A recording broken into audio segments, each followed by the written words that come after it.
안녕하세요. 정혜래 가업승계연구소 정선희 소장입니다. 오늘은 법인 잉여금 출구 전략에 대해서 알아보는 시간을 갖도록 하겠습니다. 오늘 내용은 기초 내용입니다. 쉽고 간단하게 내용을 정리해 봤습니다. 자, 법인 잉여금 출구 전략을 좀 세 가지로 나눠서 봤습니다.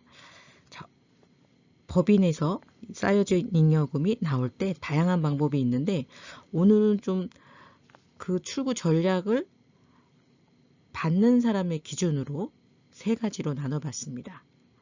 자, 첫 번째는 주주로서, 두 번째는 임원으로서, 세 번째는 개발자로서 어떤 출구 전략이 있는지 검토해 보도록 하겠습니다. 첫 번째 주주입니다.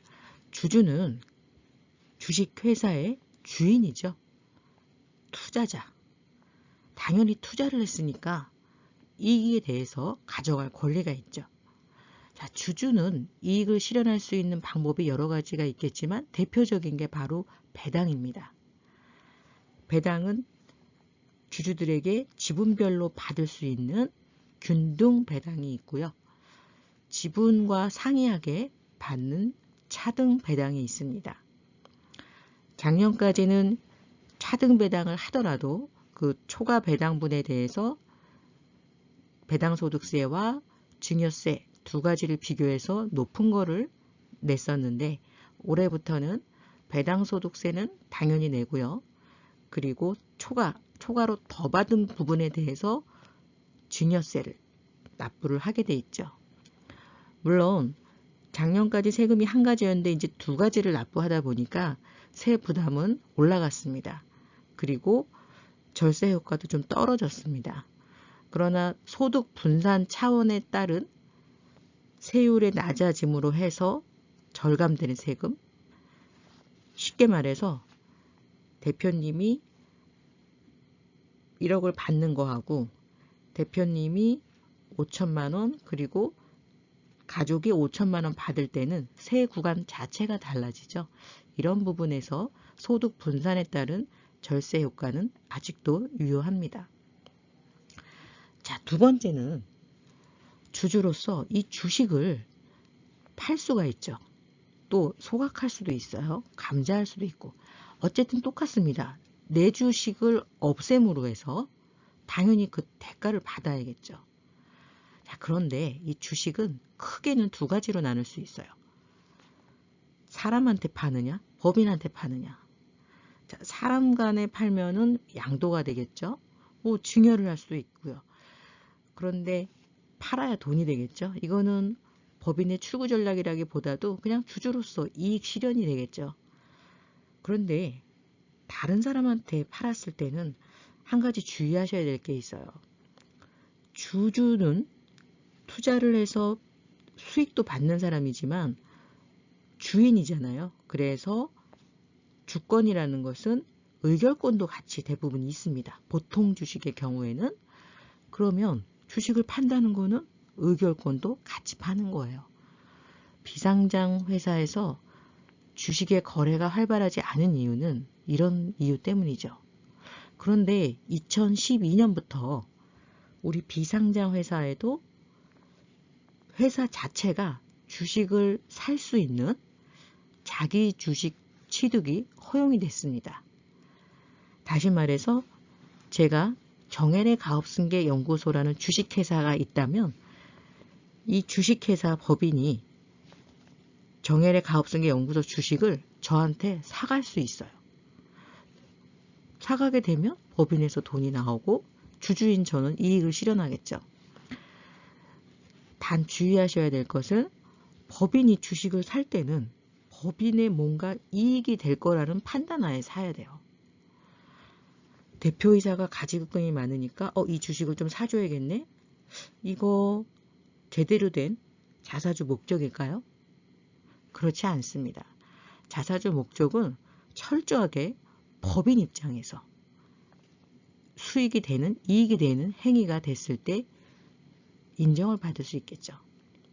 예를 들면 우리 회사가 앞으로 성장할 것 같다. 그래서 좀 주식을 법인에서 주주들한테 사놨다가 올랐을 때 다시 또 되팔 수도 있고, 아니면 우리 회사가 좀 앞으로 성장을 할 것 같은데 회사에 있는 핵심 임직원한테 뭔가 동기부여를 하기 위해서 주식을 주고 싶다. 그래서 법인에서 주식을 보유할 수도 있고 또 외부에서 좀 유능한 인재를 데려와야 되는데 동기부여를 위해서 우리 회사 주식을 좀 줘야겠다. 이런 목적으로 법인에서 소유할 수 있죠. 간혹 가다가 대표님들이 직원들한테 주식을 주고 싶어요 라고 하시는데 대표님 주식을 주시면 개인적으로 주시면 직원 입장에서는 증여를 받는 거죠. 그래서 증여세를 내야 되고 또 법인에서 주게 되면은 상여 처분이 되겠죠. 자, 이렇게 직원에게 주식을 줄 수 있는 방법이 두 가지인데 대표님 개인 주식을 줄 수도 있고 법인이 보유하고 있는 주식을 줄 수도 있습니다. 어떤 게 더 좋을까요? 회사마다 다르겠죠. 법인 잉여금 출구 전략 차원에서 보자면 대표님은 일단 이익 실현을 한번 하고 그리고 법인에서 보유하고 있는 주식을 주는 게 잉여금 출구 전략에는 적합하겠죠. 자, 다음은 임원으로서, 임직원으로서의 출구 전략을 볼 건데 주주는 주식회사 설립할 때 투자한 주식회사의 주인입니다. 임원은 주주들이 직접 일을 할 수도 있지만 또 일할 사람을 뽑아서 시킬 수도 있겠죠. 물론 우리 중소기업은 대부분 대표님이 투자도 하시고 일도 하셔서 주주면서 임원이어서 약간 혼동하시는 것 같아요. 하지만 주주로서의 이익 실현 방법과 임원으로서의 법인에서 받는 혜택은 다르죠. 대부분의 대표님은 두 가지 다 받을 수가 있으니까 이 방법을 적절하게 나눠서 했을 때 세금은 더 절감 효과가 있겠죠. 자, 세금 절감의 대원칙은 분산. 첫 번째, 받는 사람을 분산했을 때 세율이 낮아지고 또 기간을 분산했을 때도 세율이 낮아지겠죠. 자, 그래서 대표님이 주주면서 임원이라면 급여로만 가져가시는 것보다는 배당하고 급여를 좀 나눠서 가져가는 게 전체적으로 세금을 줄일 수 있는 하나의 또 팁이 되겠네요. 자, 그런데 여기서 중요한 거는 퇴직금입니다. 퇴직금은 여러 해 발생한 소득을 퇴직할 때 한 번에 받는 일시소득이 되거든요. 따라서 퇴직금의 세금을 계산할 때는 다른 소득과 합산하지 않습니다. 어떻게 보면 당연한 것 같아요. 매년 발생한 퇴직금을 매년 받지 않고 퇴직할 때 몰아서 받으니까. 그래서 퇴직금은 아직까지는 다른 소득에 비해서 세율이 좀 낮은 편이죠. 합산을 하지 않기 때문에. 그런데 여기서 중요한 핵심이 있어요. 물론 퇴직금이 다른 소득보다 세금이 낮다는 장점도 있지만 제가 가업승계 컨설팅을 하면서 느꼈던 거는 이 퇴직금이 잘만 활용을 하면 그러니까 어차피 받을 퇴직금이라면 이왕이면 타이밍을 잘 맞추면 나중에 주식을 증여할 때 주가가 떨어지는 효과가 있어서 증여세를 줄일 수 있는 부수적인 효과가 있습니다. 저는 이 효과가 훨씬 더 크다고 생각을 해요. 그래서 대표님들이 퇴직금은 단순하게 퇴직 소득에 대한 낮은 세율뿐만 아니라 퇴직금을 받아감으로 해서 법인의 자산이 줄어들게 되죠. 그리고 당해 법인의 이익이 줄게 되죠. 비상장 회사의 주가를 평가할 때는 두 가지를 보잖아요. 첫 번째는 손익, 두 번째는 자산. 부동산이 많냐 적냐에 따라서 이 비중을 6대4로 할 수도 있고 4대6으로 할 수도 있지만 어쨌든 머릿속에 기억하실 거 주가에 가장 큰 영향을 미치는 것은 직전 3년도의 손익과 현재의 순자산이다. 이렇게 보시면 돼요. 그런데 이 퇴직금은 이 두 가지에 다 영향을 미칩니다. 작년에도 제가 가업승계 플랜 하면서 회장님이 이제 아드님한테 회사를 물려주고 실제로 은퇴를 하셨어요. 그런데 주식을 자녀에게 증여를 해주고 회장님은 주주로서도 임원으로서도 좀 내려놓고 남은 여생을 편하게 좀 쉬고 싶다라고 하셨는데, 만약에 이 회사가 증여를 먼저 하고 퇴직금을 나중에 했다면 원래 계획대로 세금이 그렇게 하지 않았을 때랑 상당 부분 차이가 있었어요. 그래서 의뢰가 들어왔을 때 제가 두 가지를 비교해 드렸더니, 그럼 어차피 퇴직을 할 거라면 퇴직 후에 주식을 증여하는 게 낫겠네요. 이렇게 의사결정을 하는데 상당히 도움이 됐습니다. 순서만 바꿨을 뿐인데 절감한 세금이 2억 정도 됐어요. 회사가 크지 않아서 이 정도고 큰 회사들은 훨씬 더 효과가 큽니다. 제가 대표님들한테 정말 드리고 싶은 꿀팁은 뭐냐면, 특히 법인에서 잉여금 출구 전략을 할 때 이 출구 전략에 따라서 주가가 올라갔다 내려갔다 차이가 납니다. 주가 이콜 주식 이전을 할 때 양도세나 증여세 차이를 가져오죠. 그렇기 때문에 법인 잉여금 출구 전략의 가장 핵심은 순서입니다. 어떤 거를 먼저 하느냐. 대부분 컨설팅을 의뢰해서 제가 가보면 이 순서를 전혀 개의치 아니하고 그냥 이런 게 세금이 적대, 이런 게 있대. 그래서 그 중요한 골든키를 아무 때나 써버린다는 거예요. 그렇게 함으로써 가장 큰 세금인 증여세와 상속세를 줄이지 못한다는 거죠. 자, 대표님의 급여, 퇴직금 잘 생각해 보셔야 되는 게, 나중에 주식을 증여하거나 상속할 때 퇴직금이 주식에 큰 영향을 미칠 수도 있다. 물론 과거보다는 많이 줄었어요. 그래도 아직까지는 상당 부분 영향을 미친다. 퇴직금 금액을 조절하는 게 또 급여죠. 네. 다음은 개발자로서입니다. 우리 회사의 수익, 매출과 수익에 지대한 영향을 끼치는 특허나 상표권이나 브랜드, 디자인 여러 가지가 있겠죠. 그런데 이게 대표님 고유의 지적 재산권이라면 이걸 법인에 임대를 하거나 매각을 할 때는 정확한 평가를 통해서 가치를 평가한 다음에 그 가치에 맞는 대가를 받으셔야 됩니다.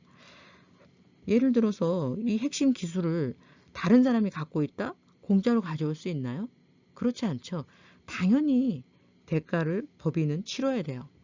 그럼에도 불구하고 대표님들이 이게 또 익숙하지가 않으신 거예요. 내 회사인데. 법인과 대표님은 별개입니다.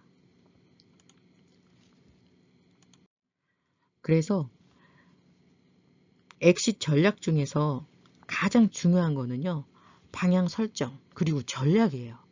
이 순서 하나 잘못됨으로 해가지고 세금이 적게는 수억에서 수십억이 왔다 갔다 해요. 이런 부분을 전략적으로 하지 않으면 많은 부분에서 세금을 줄일 수 있는 키를 그냥 아무데나 써버리시는 거죠. 자, 법인 임금 출구 전략에서 가장 중요한 것은 방향과 전략, 그리고 두 번째는 실행. 정확한 순서에 의해서 법에 적용해서 준용해서 실행을 해줘야 되고요. 더 중요한 게 있습니다. 바로 사후관리예요. 실행만 해놓고 나 몰라라 하면은 추후에 소명을 할 때 굉장히 어려움을 겪으시더라고요. 대표님들, 우리 회사도 좀 잉여금 출구 전략에 대해서 상담을 받아보고 싶다 하실 때 가장 먼저 보셔야 될 게, 이 컨설팅 하는 회사가 전략이 있느냐, 그리고 정확한 실행을 할 수 있는 전문가 조직이 있느냐, 그리고 사후 관리할 수 있는 시스템이 있느냐, 이 세 가지를 꼭 확인하셔야 됩니다. 저희 정현의 가업승계는 중기 이코노미 지원단과 함께 전체적인 전략을 짜는 수석 컨설턴트들, 그리고 이것에 대해서 전략을 연구하는 연구원들, 이런 업무들을 실행하고 검토해야 될 전문 자격사들, 전체적으로 이런 부분을 지원하는 세무지원실, 법무지원실, 이렇게 여러 전문가들이 함께 대표님의 회사를 위해서 일하고 있습니다. 이렇게 해야 되는 이유는 각각의 영역별로 전문가들이 반드시 필요하고, 특히 이 전체를 지휘해야 될 PM은 반드시 필요합니다. 프로젝트 매니저, 즉 우리가 영화를 찍을 때도 감독이 있어야 되고, 오케스트라에도 반드시 지휘자가 필요하잖아요. 지휘자가 없는데 각각의 연주자들이 아무리 훌륭하게 연기를 한다고 하더라도 좋은 연주가 될 수가 없는 것처럼, 우리가 이렇게 법인의 절세 전략, 또 승계, 이런 중요한 일을 할 때는 전체적인 프로젝트 매니저가 각각의 전문가들을 적재적소에 배치를 해서 가장 효과적이고 가장 도움이 될 수 있는 솔루션을 도출을 하고 실행을 하고 사후 관리를 해드려야 합니다.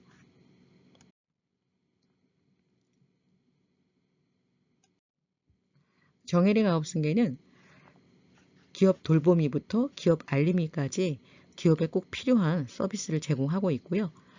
컨설팅 이슈는 기업 설립부터 상장이나 승계, 오늘 말씀드렸던 법인잉여금 출구 전략, 그리고 가장 골치 아픈 차명주식, 가지급금, 세무조사 대응 등 우리 법인이 성장하는데 꼭 필요한 중요한 부분들을 체크하고 준비하고 실행하고 사후 관리까지 하고 있습니다.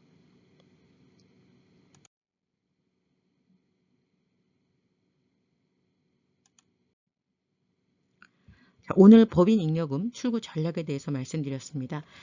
하나하나의 어떤 팁보다는 큰 그림을 그릴 수 있는 전문가의 도움을 꼭 받으시고요. 집단지성이라고 그러죠. 아무리 똑똑한 사람이 한 사람이 모든 것을 할 수는 없습니다. 전문가들과 함께 대표님의 고민, 또 대표님의 회사의 가장 큰 성장을 이루시기 바랍니다. 다음 영상은 가업승계 절세 전략에 대해서 올리도록 하겠습니다. 자, 다음 영상 놓치지 않고 보시려면 구독과 알림 설정을 해 놓으셔야 됩니다. 자, 오늘 영상 도움이 되셨다면 좋아요와 댓글을 남겨주시고요. 이렇게 좋아요 해주시고 댓글을 남겨주시면 저에게 정말 큰 힘이 돼요. 특히 이런 영상을 좀 업로드 해줬으면 좋겠다라는 게 있으면 댓글로 꼭 적어주시고, 오늘 내용 중에 좀 추가로 궁금하거나 개인적인 상담을 원하실 때는 010-5500-9632번으로 연락 주시고요. 영상 하단에 상담 남기기 통해서 하시면 가장 빠르고 정확한 상담을 받으실 수 있습니다. 감사합니다.